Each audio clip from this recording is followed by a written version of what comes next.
Welcome back to the channel, everyone. My name is CollegeSportsREVIVED, ready to hop into the third episode of our Seattle Seahawks franchise rebuild here on Madden 23.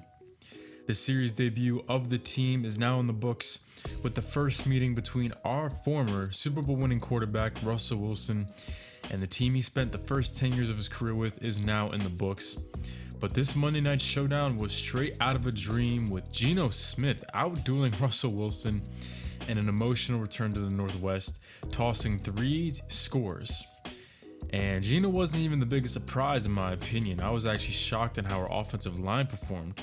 Without Gabe Jackson, our top lineman, we protected Geno, smoothed out running lanes for Ken Walker and Rashad Penny to rush for 76 yards apiece, and overall got a pretty convincing win in week 1. And I've been getting some questions about the settings I'm using on this series, so we'll highlight those to begin this episode. First up, here are the XP sliders that I created. These are important for when you go deep into franchise files, making sure that the league stays balanced between positions. I personally haven't done much testing on how the progression differs from Madden 22, if it differs at all, but I didn't edit any XP sliders on 22, so while I made these, I kept in mind which position needed some help with development over the years to make sure the league is balanced. And this is what I got to begin, and obviously these are subject to change as we move through this series, but quarterbacks become pretty top heavy, running back and wide receiver development is juiced, the trenches on both sides need a little help over time, the linebacker development is pretty balanced, secondary players need a little bit of boost, and finally the kickers and punters really struggle down the line without some help. Still remains to be seen if XP slider logic is the same from last year's game, but we're going to see over time if it needs adjustments. I kept X Factor players at 50. I think the top 50 players having X Factor at a given time is fair. And I added some extra star and superstar players.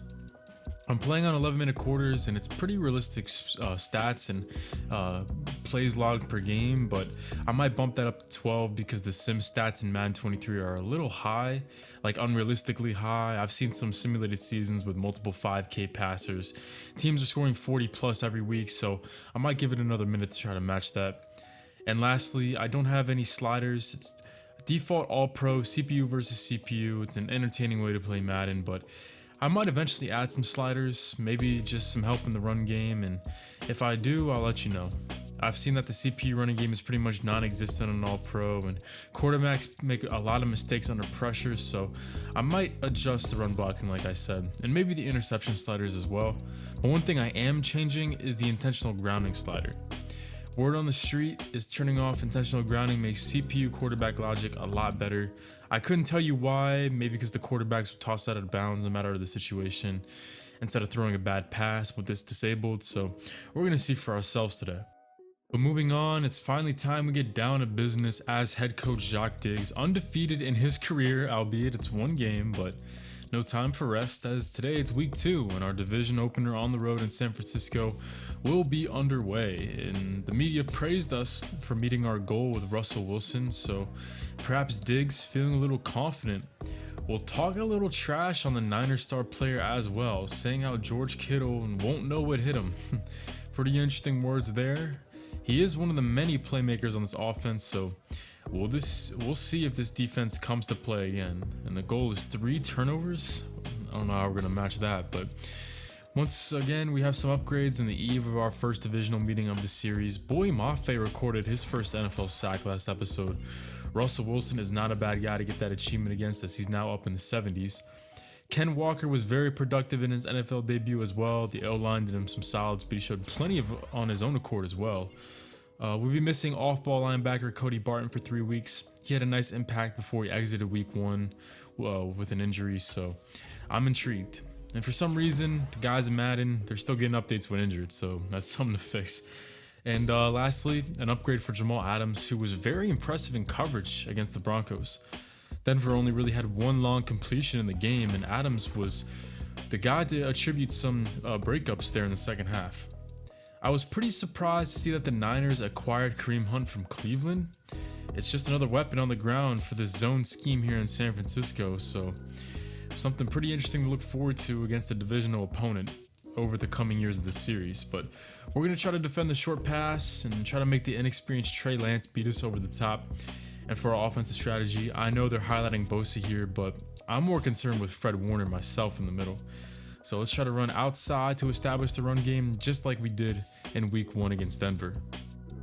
So it was a pretty crazy second episode last time out as Seattle moves to be the talk of the town to a pretty impressive 1-0 here early. Well, we're going to have our first road test, and it's going to be a tough one against Trey Lance and the 49ers. Can Geno Smith, this offensive line, and this secondary recreate what they did against Russell Wilson, against a pretty familiar opponent? Let's find out as we are underway, as we elect to receive, and from the 5-yard line, it is D. Eskridge who just scampers out to the 20-yard line. And the man who everyone has their eyes on after impressive week 1, it's Geno Smith looking to replicate it here in Santa Clara. 280 and 3 scores through the air. I don't think anybody expected him to outduel Russell Wilson like he did. But you can't forget, Geno was actually pretty serviceable last season with Russell Wilson out a couple games, as the first play from scrimmage is a first down up ahead to Tyler Lockett, who was our top receiver in week 1. He added 2 scores to the air and 96 yards on the game, as now we give it to Rashad Penny. These Niners are coming off a loss in week 1, and maybe part of the reason why is how dinged up they are on defense. Eric Armstead, Charvarius Ward, Javon Kinlaw, and Maurice Hurst. 4 starters all gonna miss here in week 2, as this one's a missile up across the 40. It's DK Metcalf, who was a little bit quiet outside of his 1 touchdown in week 1, but he still made some plays, and Geno Smith continues to do the bare minimum and at least get the ball to the playmakers, which is all we really need from him. But then on the next play, it's Drake Jackson for a 9-yard loss on Geno Smith.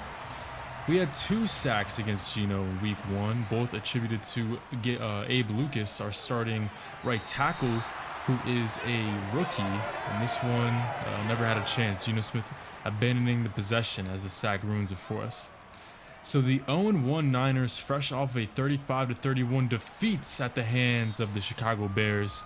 Their first play will be a give to Kareem Hunt as he starred in his Niners debut. And in that trade, the Niners actually gave up a 2nd and a 6th to Cleveland for Hunt's services, along with Elijah Mitchell, who becomes their 2nd rotational back, along with Nick Chubb. So this tough NFC West gets a little bit stronger with that trade, as here from the pistol, it's a fake, a read option to trade Lance. This is when he's most scary as he scampers past Artie Burns, turning on the Jets. No one will stop Lance, and if this holds up, it'll be a long touchdown for number 5, but there is a flag near the line of scrimmage, and getting caught for the hold is a Niners lineman, saving the day, man. Trey Lance already wanted to make plays. That's Laurent Duvernay-Tardif, the new acquisition from the Chiefs. So now 3rd and 17. Did we catch a break? Well, Lance will try to go over the top here, and it's broken up. Nicely done on the coverage. I believe that was Jamal Adams again in the mix on a long passing play. We only really allowed 1 long pass in the season debut against Denver, one to Cortland Sutton. That was a pretty crazy catch, but or rather, I think, yeah, that was Jerry Jeudy, excuse me. But a good return here will get us across into plus territory without even snapping the ball yet. This is a nice dime as this goes outside to Noah Fant, who had 84 yards and was very impressive in his first game away from Denver. Yes, 84 yards, but 41 of those were after the catch. So Noah Fant already making plays for Geno Smith. 3rd and 3 here. This one's at the shoe tops, but Fant corrals another one. And will extend the drive, making that catch on top of Fred Warner. So this is the 2nd promising drive of the first quarter as Seattle keeps it pushing here. 1st and 10. Geno Smith with another laser up across the 20. This is D. Eskridge, who had some nice plays in week 1. He ended up making 3 catches, and all 3 of them were pretty important. He was one of Geno Smith's go-to 3rd down guys, the preseason standout with his first catch. And now a draw play. This is Kenneth Walker, who has his 4th carry already here in the first quarter. Him and Rashad Penny both reached 76 yards, but Penny had that 45-yard rushing touchdown to put the game on ice. And now Geno Smith in trouble as he backs up into pressure. It's Nick Bosa who had 3 tackles for loss against Chicago. And he looks to have a big week 2 as well, facing off against our 3rd round rookie right tackle Abe Lucas, who had a tough week 1 against Randy Gregory, but things no longer easier here in week 2 as this one is nearly intercepted as Jason Verrett on the coverage. 4th and 13 as this field goal is knocked through from 40 yards. Jason Myers stays perfect on the season, and once again Seattle has the first lead of the contest as the Niners take over with 3:14 left to go here in the first quarter. Kareem Hunt stays busy here in the first quarter of action. This one's a loss though. In on the stop is Shelby Harris, who was in the Russell Wilson trade. 3rd and 8 now. Can we get off the field again after another short San Francisco drive? Well, it's Trey Lance with some happy feet, dumps it down to Kareem Hunt, but Artie Burns making up for what could have been a disastrous long touchdown run for Trey Lance. He wraps up Kareem Hunt. So we'll head into simulation for here for the first time, and for the 3rd time in as many drives, we're across the 50.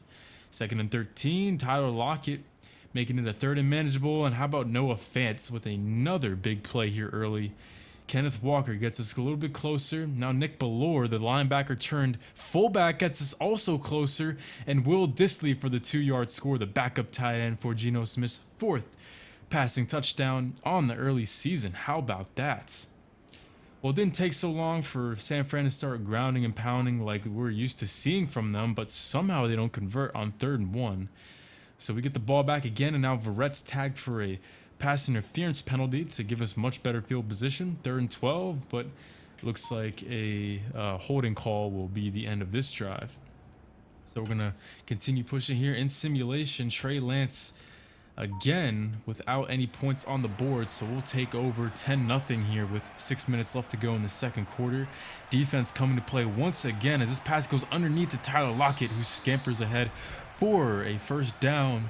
And that's another chain-moving completion for Geno Smith, who once again doesn't look like he's lost any flair from week 1. This time he's under center with 5:24 left to go. Smith has time, and it's dumped down to Tyler Lockett for 9. 153 through the air. What a first half for Geno Smith. And it's been 5 quarters, and 5.5 quarters, I should say, of some pretty impressive football for Smith, as Kenneth Walker not having quite the same success as the Denver game, but he gets a 1st down here. 2nd and 10 now. Smith just ahead of the pressure as it's Rashad Penny out of the backfield, making a couple Niners miss, and he's up ahead once again in Niners territory. How about this? Out in the flat, and he breaks off 1 tackle, and then he beats number 57. That's Dre Greenlaw, the 4th-year man, and I think these Niners, they're really missing their 4 starters, as it's another give to Kenneth Walker, looking to get things going. 11 for 14 here in the 1st half. What I want to do is definitely see more of Rashad Penny in the 2nd half if Walker continues to struggle. 3rd and 6 for Geno. This one is lofted to the 20-yard line. It's caught once again. Smith continues to make plays on 3rd down, and this is Marquise Goodwin, the seasoned vet, against his old team. Again, we're in the red zone with 2 and some change left to go here in the 1st half. Geno Smith making it look easy as 1 tight end on the field, that's Fant, but Smith looks outside the numbers, looking to charge forward. It is Walker the 3rd for Geno Smith's 16th completed pass, as this will take us into the warning as the Seattle Seahawks looking to go up 3 scores on the road against a tough divisional team. This one is broken up finally. Couple consecutive completions for Geno Smith as the Niners look to cool him down, and now it looks like they're going to bring pressure up the middle. They drop out of it. 2nd and goal from the 8. It's Smith, pocket collapsing. It's dangerously thrown to the flats, but Tyler Lockett will corral it at least. So 3rd and goal now. 1:33 left to go here in the 1st half. Back shoulder throw to DK. It's a decent idea, but it's off the mark. So that'll bring the offense off the field again, and it looks like Myers will chip another one in, but it's 13-0, as that'll extend the lead. And we're going to try to play some 2-minute drill defense here, trying to keep Trey Lance and his boys off the scoreboard. with 1:24 left to go and 3 timeouts, and they'll begin the drive with a little screen pass that they didn't really set up all too well for Kareem Hunt for a yard. He had an awesome day against Chicago, and he also even added a receiving touchdown as well in that game as he gets open again as well. And that'll set up a 3rd and 3 as Mike Shanahan looking to crack the code here with this 2-minute drill. He's got a minute to work with. 3rd and 3. Trey Lance under center. It's a bunch set as he looks to extend the play. He wants the edge and he gets the first down up across the 40, but he can't get out of bounds, so they will have to use their second timeouts. So Lance, this time from the shotgun, the fake to Hunt. This one outside the numbers, tapping his toes.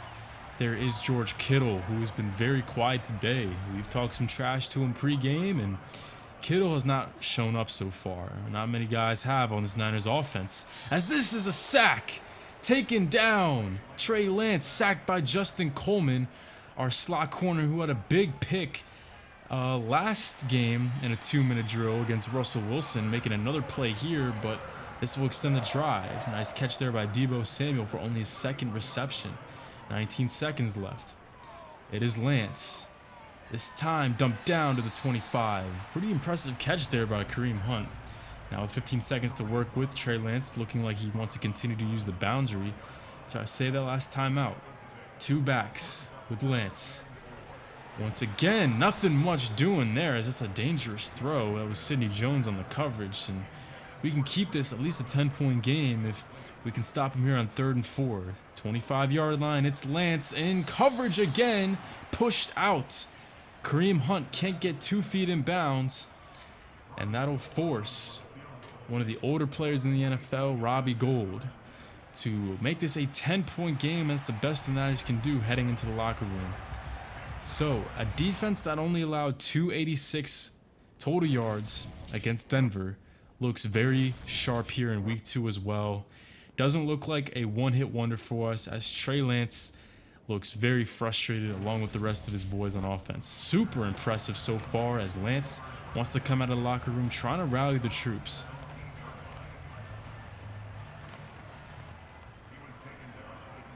And it's going to be it's going to have to take a big effort for that to happen, as this is an offense that only could muster 101, including sack yardage and negative plays.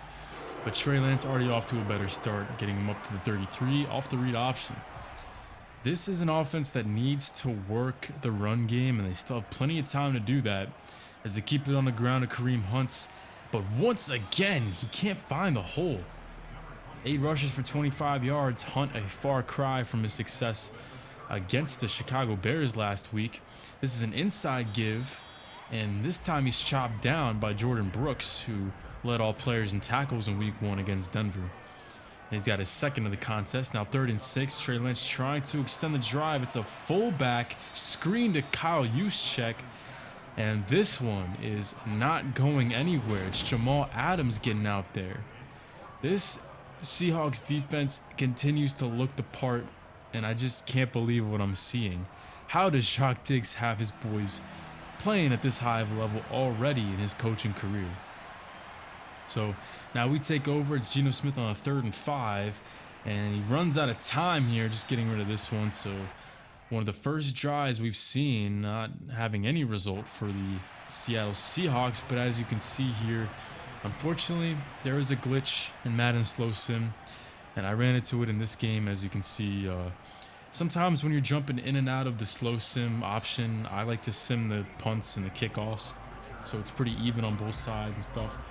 But unfortunately, this sometimes happens where there's no more press to skip at the bottom of the screen, so it means we have to watch the rest of the game, and that's why the runtime in this video is a little bit longer than I like.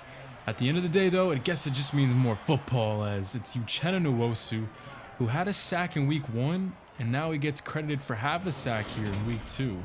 Nice play coming off the edge. It's him and Boy Mafe in. And I mean, hey, as you guys know, I have high hopes for those 2 young edge rushers. As here on 3rd and 19, Lance trying to finally figure out this Seattle secondary, and it's another pass breakup.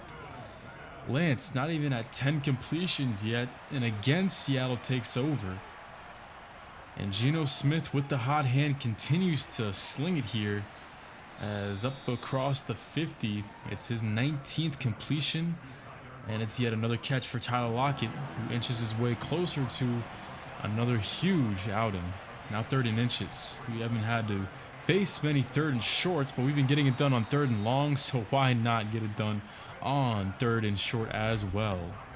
Moving the chains again. Great read by Geno Smith, once again just taking what this defense is giving him. Now in the pistol, as the Niners only send 4, and underneath it's the man who's has the only touchdown in the game to this point. It's Will Dissly. Smith under center, quick pass again. It's Noah Fant, who continues to be dangerous after the catch.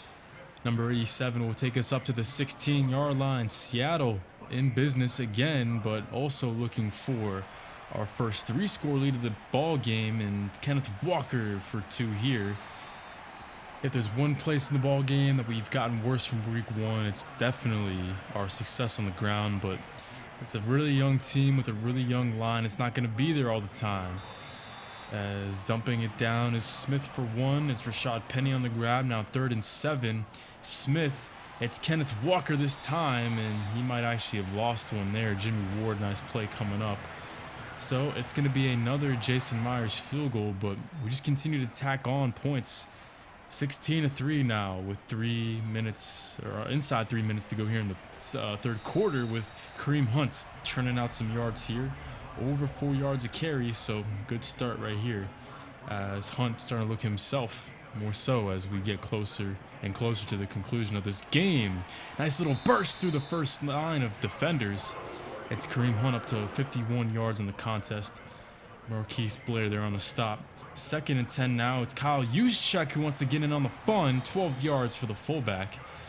And it's another first down for the Niners. This is the best drive they've had since maybe the 1st quarter. Kyle Shanahan's zone run scheme with its fingerprints all over this drive. It's another 7 yards for Kareem Hunt. Oh man, this is not looking good. I mean, they still have plenty of time, and you got to give the Niners credit. They still have the moxie and swagger, like they've been in it the entire way. So this is a huge drive for the Niners to finally gain some momentum, as Boy Mafe makes a nice play in the run game. Really impressive coming off the edge there. So it's now 2nd and 9. We'll see Trey Lance finally throwing for the first time on this drive, and this will get him close. So no more 3rd and longs for the Niners. This is actually 3rd and manageable for a change. A touchdown on this drive could change the landscape of the entire game, but it's Kareem Hunt who is stood up. That's number 98. That's Alton Robinson coming up and making a play, a rotational lineman, the former 5th-round pick of the 2020 draft for the Seahawks, with a huge play to hold the Niners to 3 points on that drive. Now we're going to need some ball control. That's something we haven't been able to do today, but this is what we need right now as we keep it on the ground. For the first play, we got 3, and now Geno Smith wants to dump it down to Kenneth Walker as it's punched out, but the pigskin just rolls out of bounds. Oh man, the rookie catching a break. As I really want to put in Rashad Penny, and Geno Smith is nearly picked off for the first time this season. 4th down, we'll kick it away as the momentum's shifting very slowly yet surely to the Niners side of things. Unfortunately, with this glitch, I can't back out, I can't make subs, so looks like it's going to be Kenneth Walker from here on out. There's a gain of 9 as they'll bring up 3rd and inches now. But yeah, this glitch definitely sucks. Can't put in subs or anything I want, and not only for my sake, but for your sake too, so we don't have these long episodes, trying to keep the episodes under 30 minutes apiece like normal. There's Brandon Ayuk moving the chains, and with 6 minutes to go, the Niners are not out of it just yet. It's another nice pass up across the 50.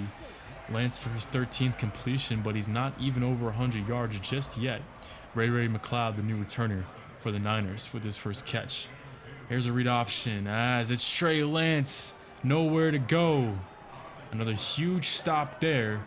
That is Marquise Blair, the backup safety who's made some plays so far in the early goings of this season. Now 4th and 3, need to convert to keep the game going, and it's Brandon Ayuk who looks like he has the first down, but he's ruled short. What a call, and it goes Seattle's way. I like the play call. Ayuk looked like he had it. He had to get to the blue line there. Looked pretty clear, but the Niners on the short end of the stick on that call right there. So we'll take over, and again, we're just trying to take some time off the clock. We're inside 4.5 to go. Blindsided is Geno Smith for Bosa's second sack of the game. This time, it's on top of a first-round lineman we took, Charles Cross. Now 3rd and 20. Just hoping for no turnover here as we do elect to throw. It's Geno Smith who revs up, goes deep, and it's off the mark. So a quick 3 and out there, but the Niners running out of time here. As you can see, I decided to skip a couple drives. We're inside 2 minutes as it's a 3 and out for each team. And then we tack on a field goal, so that'll make it 19-6. As things pretty much out of reach here, a 2-score game, but weird things have happened, so we're going to try to play toward the whistle as Trey Lance, that's dangerous, so just gets rid of this one. He's not really looked himself here today. Oh man, another dump off there as he finally gets across 100 yards passing on the game. 3rd and 9.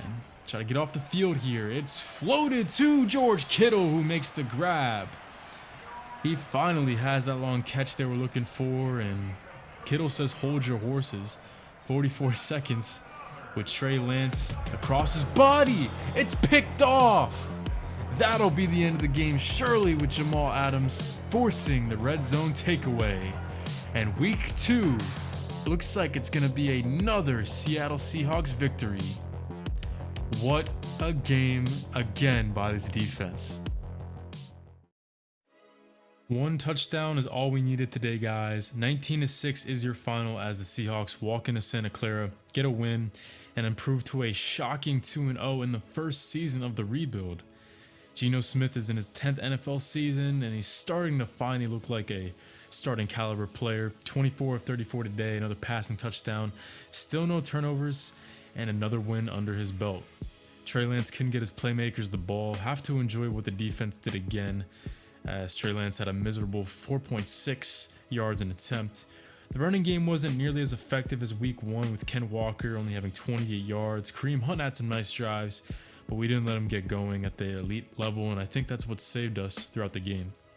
Lockett again was our top target, 57 yards, with Will Dissly catching the only touchdown of the game. Noah Fant was a 3rd down machine as well, with DK having a bit of a quiet game.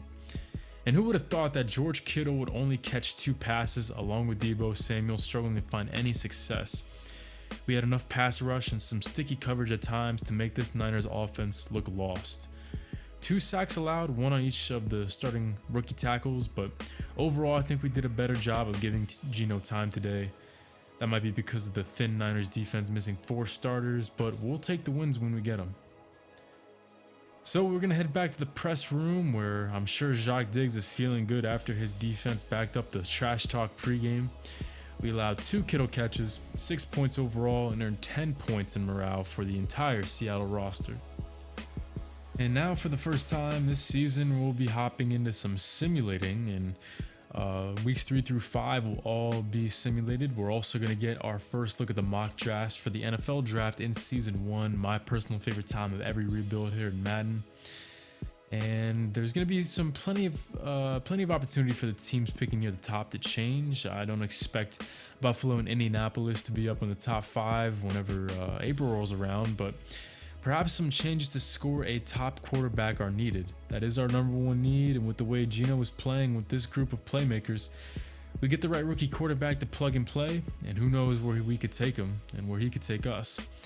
So we've seen Preston Sweet and Philip Randall before. They're pretty much locks to go top 5, but Dante Middleton and Caleb Boone have been boosted to the top 5 out of nowhere. The first quarterback off the board is projected to be Chris Bradley, and I'll be sure to give you guys the deep dive on the first round rated quarterbacks later on in the season. I just don't think we have enough unlocked yet to be really comparing them. 30% isn't enough in my eyes. They have us picking 7 right now, again taking a tackle for the 2nd year in a row, Vinny Tomlinson. And it looks like this is the Abe Lucas' student, you could say, as Tomlinson is also out of Washington State as well. But I think quarterback is the right call in the first round. There's 3 projected as top 5 talents and another one as a first rounder, so there should be no shortage of opportunities to grab the one we like. Worst case scenario, we have someone like Chris Cook as an edge rusher. I want some more pass rushing on the team, and it's a hard thing to figure out why Cook is falling like this. His physicals are incredible. I looked at them, and he's also got some nice skills. I'm excited to learn more about him. There's also plenty of corners in the first round, another massive need, so it's tough to be set on a quarterback when our biggest needs are in high quantity. But that's where the Wilson trade comes in. We have a second first rounder from Denver projected at number 20, and they have us selecting Dion Moss, a 5'11 defensive back from Wyoming. And this is around the time where I found the 4th projected to go in the first round and the final one at that. Brett Sarah, he's falling early on, so we'll have to figure out what that's about next time we review the class. And with a couple different options to choose from, I'm just excited to unlock more about these guys and start scouting later on in the season for our next franchise quarterback potentially. But what if I told you Seattle just improved to 3-0 after scoring in every quarter? Geno Smith 303 through the air, 3 scores, and again outdueling the competition with Mariota throwing a pick and completing 11 less passes. How about Rashad Penny getting the start this time around with a decent day? Kenneth Walker with a score but only 3 yards a carry. I'm really trying my best to try to divvy up their volume between the two, and Noah Fant with 11, 110, 2 scores.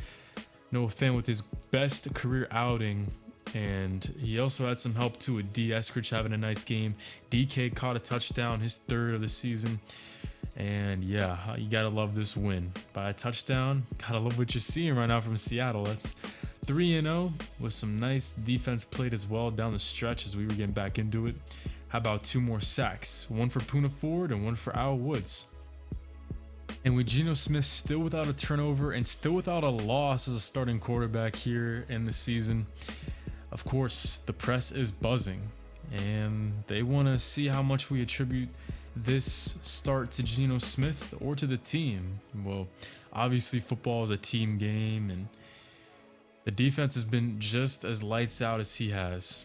And with the team mentality boost right here, we'll see if we can try to get the win against the winless Lions, but they scored 28 points in the second quarter out of nowhere to finally get a win. You could tell this was a Lions team that was frustrated.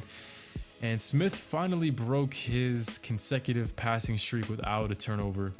2 interceptions here in this one, and no carries for Kenneth Walker. So I unfortunately messed up here as DK with 13, 169 and a touchdown, as we'll go back to that in a second. And my boy Amon-Ra St. Brown with the hat trick. He was a lot of fun to develop with my Lions rebuild I did by myself last year on 22. But kind of messed up there with the snaps. I want Kenneth Walker and Rashad Penny splitting time right now, but I haven't messed around with the formation subs yet. So for these simulated games, it's going to be all wonky. Walker with not enough carries at all. So that'll be something I fix for the next episode as Marquise Blair makes another play. The backup safety now with a pick, as Charles Cross will receive an upgrade here up to now 75 overall. Going with the pass protection upgrade for our first round rookie.